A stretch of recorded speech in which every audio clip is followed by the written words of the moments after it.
Hello friends, कैसे हैं आप सब। आज बहुत दिनों के बाद मौका मिला है आप सबसे बात करने का। अभी मैं इंस्टाग्राम पे कुछ रील्स वगैरह देख रही थी, तो उसमें दिखा रहे हैं कि बॉम्बे में एक ऐसा क्लब खुला है जिसमें कि आप लोग जाकर जी भर के रो सकते हैं और अपनी इमोशंस को निकाल सकते हैं। तो ऐसा एक क्लब बनाया, ये कोई जापान की एक ऐसी कोई रिचुअल है, उसमें भी वहाँ पे वो लोग एक साथ मिलकर भी रोते हैं। अब बताइए, इंडिया में हमारे लोग इतने पत्थर के हो चुके हैं। ये जो यंग जनरेशन है, ये जो जेन जी बोला जाता है जिसको, ये लोग अपने वर्क रिलेटेड और स्टडीज़ में इतने ज़्यादा वो हो चुके हैं बिज़ी कि अपनी पर्सनल इमोशंस पे भी इनको कोई वो नहीं है, निकालने का कोई साधन नहीं है। ना तो इन लोगों को हैप्पीनेस का एहसास है, ना इनको कोई एक्साइटमेंट है, ना कोई इनको नेचुरल खुशी, आई मीन दुख। कितने ही इमोशंस होते हैं हमारी लाइफ में, बहुत तरह के इमोशंस होते हैं। एक लाड का इमोशन होता है। तो इन सब चीज़ों से ये लोग कितने आई मीन अनजान हैं। ये बात देखकर मैं बहुत मेरा मन करा कि मैं इस चीज़ के ऊपर बात करूं। ये लोग खाली ऊपरी जीवन जी रहे हैं। लोग असली का जीवन जो होता है ना, उसका रस नहीं ले रहे हैं। इनको जीवन के अलग अलग रस हैं, उनके बारे में एहसास ही नहीं है। इन लोगों को कुछ पता ही नहीं है। बस खाली पढ़ रहे हैं, मशीन की तरह ज़िंदगी जी रहे हैं लोग। पढ़ रहे हैं, घर पे आ रहे हैं, फ्रेंड्स के साथ टाइम व्यतीत कर रहे हैं। पेरेंट्स के साथ बैठने का वक्त नहीं है जो इन लोगों को तरह तरह की इमोशंस का वो लोग एहसास दिला सके, वो लोग कुछ सिखा सकें। इनको ये सोचते हैं ये लोग सब कुछ इन्हें आता है, सब इन्हें सीख कर ही ये लोग पैदा हुए हैं। और बड़े लोगों की बिल्कुल भी रिस्पेक्ट नहीं करना, ये भी तो एक इमोशन है, रिस्पेक्ट करना किसी को, मन के अंदर आदर का भाव। तो अगर इन लोगों को एक क्लब में जाके अपना रो कर उस इमोशंस को निकालना है, तो इसके बाद अब और होगा भी क्या। एक्साइटमेंट के लिए लोग क्लब्स में जाते हैं, जहाँ पर कि वो नाइट क्लब्स में जाते हैं, वहाँ पर ये लोग अपनी एक्साइटेड होकर के।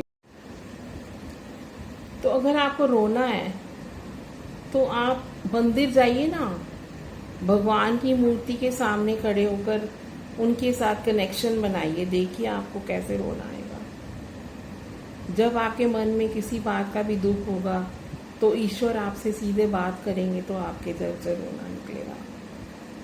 इसलिए किसी भी इमोशंस के लिए कोई नकली चीज़ों को मत अपनाइए, नेचुरल तरीके से जीना सीखिए।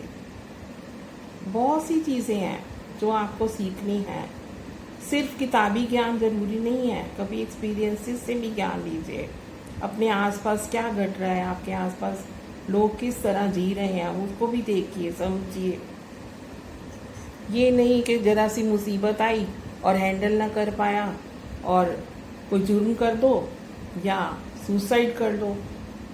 ये सब कुछ एक्सट्रीम में नकली जीवन मत जियो, असली में जियो। अपने कैरेक्टर को ऊंचा बनाओ, अपने अंदर की जो वाइब्रेशंस हैं उनको हाई करो।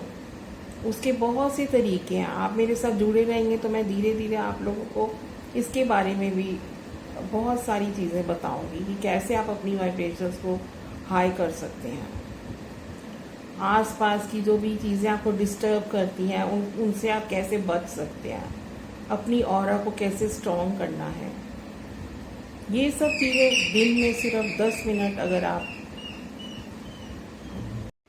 तो फ्रेंड्स, इधर मैं देख रही थी कि कुछ क्लब की बात मैं कर रही थी जिसमें कि वो लोग रोने के लिए एक दूसरे के साथ मिलेंगे। आपको एक छोटा सा उपाय बताऊं, अगर आपको इतना ही रोना है, रोना नहीं आ रहा, इमोशंस पे आपको खेलना है, एक छोटी सी मूर्ति ले आइए किसी भी भगवान की, जिसे भी आप मानते हैं। ठाकुर जी की ले आइए या शिव जी की या माता रानी की छोटी सी मूर्ति अपनी टेबल पे रख लीजिए, या जो भी साफ़ सुथरा सा आपके रूम में प्लेस हो वहाँ पे रख लीजिए, और उसको डेली 5 मिनट उसके सामने बैठ जाइए। या तो एक अगरबत्ती जलाएं या एक पुष्प अर्पित कर दें, उसके साथ अपना कनेक्शन बनाएं। अब जब आप 10-11 दिन उसके साथ अपना कनेक्शन बना लेंगे, आप अपने मन की बात उससे कीजिए। जो भी आपके मन में है, जो भी भावनाएं उठ रही हैं, आप उस डायटी से बात करें, देखें फिर आपको रोना आता है या नहीं आता। ऑटोमेटिक आपको रोना आएगा। जिस दिन आपका मन थोड़ा दुखी होगा, आप रोएंगे और आपकी वो जो इमोशन रिलीज होगी और आप कितना हल्का महसूस करेंगे। इसी तरह डे टू डे छोटे मोटे सॉल्यूशंस मैं आपको बताती रहूँगी। आप कनेक्टेड रहें मेरे साथ। और इधर देख रहे हैं कि बिग बॉस शुरू हो गया है, बिग बॉस 19। क्या आप लोग फॉलो कर रहे हैं? आप देख रहे हैं? मेरा तो ये फेवरेट शो है, मैं हर बार उसको बड़ी रुचि से देखती हूँ। तो इस बिग बॉस में आपको कौन सा कैरेक्टर सबसे ज़्यादा इम्प्रेस कर रहा है, मुझे ज़रूर बताइएगा कमेंट्स में। मुझे तो एक्चुअली सभी लोग, अभी तो मैं सबके साथ रिलेट हो रही हूँ, डेली मैं उसको फॉलो कर रही हूँ। और देखते हैं who wins the race. Gaurav Khanna तो खैर है ही सबका फेवरेट, और वो अभी काफ़ी सेफ खेल रहा है और भी ज़्यादा सामने फ्रंट फुट पे खेल नहीं रहा है। वो अभी जैसे कि वो सब लोगों को ऑब्जर्व कर रहा है, लेकिन अच्छा चल रहा है।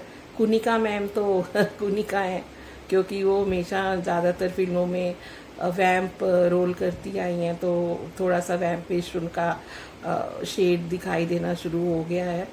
एंड ये तान्या, एक मुझे तान्या अच्छी लग रही है, बहुत आई मीन एलिगेंट है, मुझे अच्छी लग रही है। बट अभी इसका समझ में नहीं आ रहा है कि ये रियल है या फेक है। जो रियलिटी होगी वो अपने आप धीरे धीरे सामने आ ही जाएगी। तो कमेंट करिए, सब्सक्राइब कर लीजिए मेरे चैनल को, और बेल आइकन प्लीज़ प्रेस कर लीजिए, सो दैट मैं जब भी कोई न्यू वीडियो डालूँ तो आपको नोटिफिकेशन पहुंच जाए।